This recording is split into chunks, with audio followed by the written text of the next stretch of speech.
ઘણા વખતે મેં જોયું કે કોર્ટ છે એ ક્યારેક એકદમ લાગણીશીલ થઈ હૃદયદ્રાવક બનાવ બનેલા હોય ને એમાં બહુ પ્રેક્ટિકલ થઈને જજમેન્ટ આપતા હોય છે. જનરલી અમે એમ કહી કોઈ પણ કોર્ટને એમ કહી કે ભાઈ આ કેસ ઝડપથી ચલાવો છે એટલે કોર્ટ હંમેશા એમ જ કહે કે ભાઈ જેવો ટાઈમ મળશે એ પ્રમાણે કરશું. પણ આ કિસ્સાની અંદર આ કિસ્સો એટલો બધો ભયંકર હતો કે બાળકીના પિતાએ લેટર લખ્યો હતો ભાઈ મારી બાળકીની આટલી ખરાબ હાલતમાં અને ખરાબ હાલત કરી છે તો એનો કેસ વહેલામાં વહેલો ચલાવવામાં આવે અને ફાંસીની સજા સંભળાવવામાં આવે. એટલે મને પણ લેટર મોકલ્યો, અહીંયા પણ આવ્યો અને કોર્ટમાં પણ આવ્યો. એટલે એ પછી અમે કોર્ટને રિક્વેસ્ટ કરી હતી કે સાહેબ આ પરિસ્થિતિ છે, જે રીતે બાળકીની હાલત છે, 7.5 વર્ષની બાળકીની હાલત કરી છે, એટલે એને કેસ વહેલો ચલાવવામાં આવે. એટલે કોર્ટને પણ એવું લાગ્યું કે આ એક ચોક્કસ પ્રકારનો કેસ છે એટલે એને વહેલો ચલાવવો જોઈએ. એટલે 34 દિવસમાં કોર્ટે તકસીરવાન ઠરાવી દીધો, જેમાં 11 દિવસ છે એ પોલીસ તપાસના હતા અને બાકીના દિવસો 4-5 દિવસ રજાના હતા અને 9 દિવસ છે એ આખો કેસ પ્રોસિક્યુશન તરફે અમે પૂરો કર્યો હતો.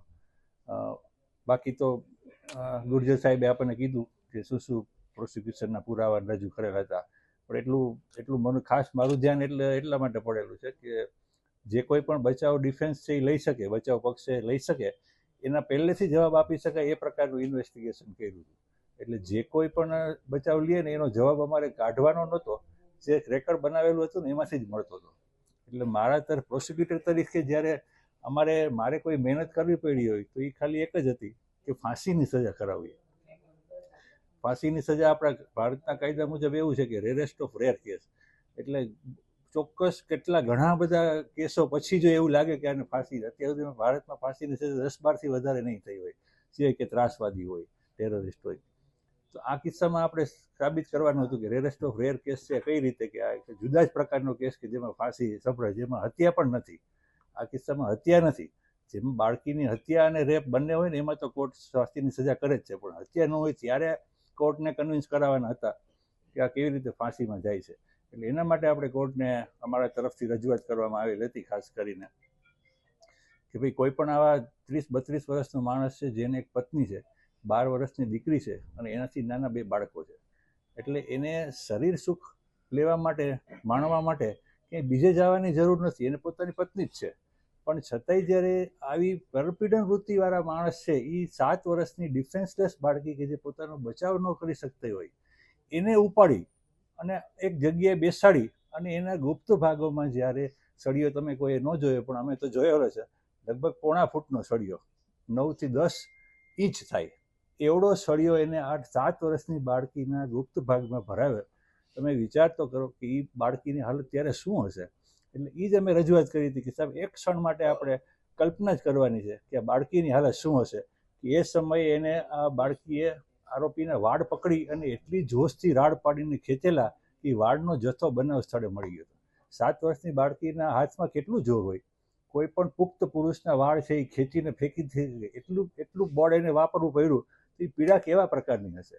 એટલે આ પ્રકારના જ્યારે વ્યક્તિ હોય ને તો એને આમ સેક્સ્યુઅલ માણસ ન કહી શકાય. આ એવા પ્રકારના હોય જેને આપણે પરપીડન વૃત્તિ જેને કહીએ ને, એને પરવર્ટ માણસ કે જેને કોકને હેરાન કરી, કોકને પીડા પહોંચાડવામાં જ રસ હોય.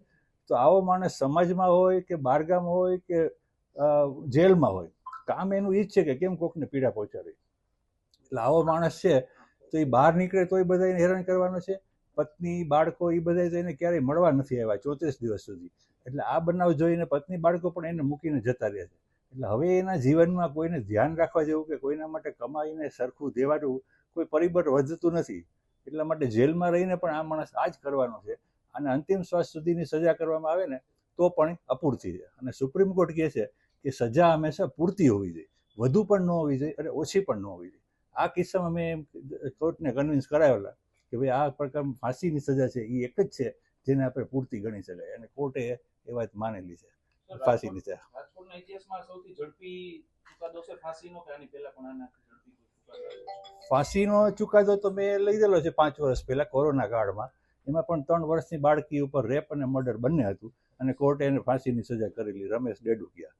પણ ઝડપી ચુકાદો રાજકોટમાં પહેલો છે, બીજા જગ્યાએ થયેલા હશે આપણને ખબર ન હોય, પણ રાજકોટમાં તો આ 41 દિવસની અંદર પૂરું જેલમાં પાછો વયો ગયો, બધું પૂરું થઈ ગયું, એવો આ પહેલો કેસ છે.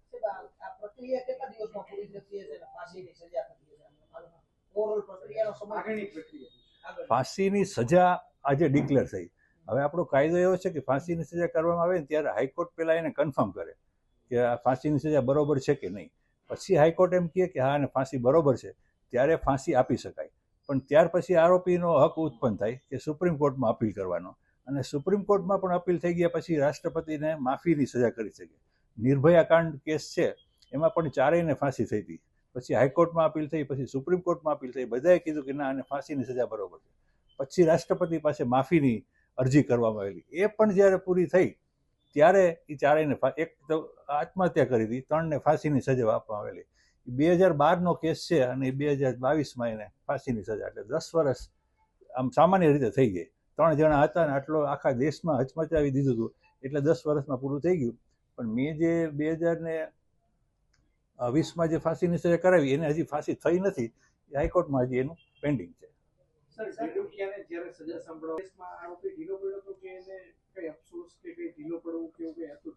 એ પહેલેથી જ કે ઢીલો દેખાણો જ નથી. કારણ કે મેં તો એવું પહેલી વાર જોયું કે આવડો ભયંકર ગુનો કરી અને પોલીસ કસ્ટડીમાં હોય અને એ કસ્ટડી દરમિયાન પોલીસ ઉપર હુમલો કરે તો એને તો કેવા પ્રકારનો માણસ ગણવો કે આપણે માણસ જ ન કહી શકાય, કે એને કંઈ ખબર જ નથી કે હું માણસ છું.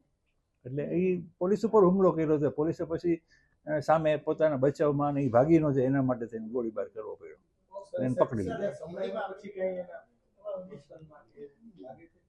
ના, એ તો જ્યારે સજા અંગે દલીલો થતી હતી ને ત્યારે કોર્ટે એમને પણ પૂછ્યું હતું કે જો આમાં તમારે કંઈ કહેવું હોય તો બોલો, કે તમારી સામે ફાંસીની સજા કરી શકે એટલે આટલા આટલા પરિબળો છે અને ન કરી શકાય એવા આટલા આટલા પરિબળો છે. હવે તમારું શું કહેવું છે? પ્રોસિક્યુશન તરફે આ દલીલ થઈ છે, તમારા બચાવ પક્ષના વકીલે આ દલીલ કરી છે, હવે તમારે કંઈ કહેવું હોય તો કહો. તો એ જે કહેતો હતો ને એમાં કંઈ કોઈ લાગણી હોય કે કંઈ અફસોસ હોય કે કંઈ ઢીલો પડ્યો હોય એવું નહોતું લાગતું. કે ના સાહેબ એવું કંઈ નથી, કે મેં તો આવું કંઈ કર્યું નથી. એટલે એમાં જરાય અફસોસની લાગણી એવી દેખાણી નહીં કોઈને. આખી કોર્ટ ભરચક હતી કે આ માણસ શું કહે છે અને કોર્ટ એને કઈ રીતે એનું મૂલ્યાંકન કરે છે. પણ એ ક્યાંય જરા એવું લાગ્યું નહીં કે આને ફાંસી ન થવી જોઈએ. ત્યારે બધા વકીલો બહાર નીકળે ને ત્યારે જ બધાને એમ થયું કે આને આટલી પરિસ્થિતિ થઈ ગયા પછી પણ આના ચહેરા ઉપર કે અફસોસ કે એવું કંઈ નથી. ના, એને સરકારે આપેલા. સરકાર તરફથી જે ગરીબ માણસ સાવ હોય જે ન રાખી શકે ને એને સરકાર તરફથી આપેલા.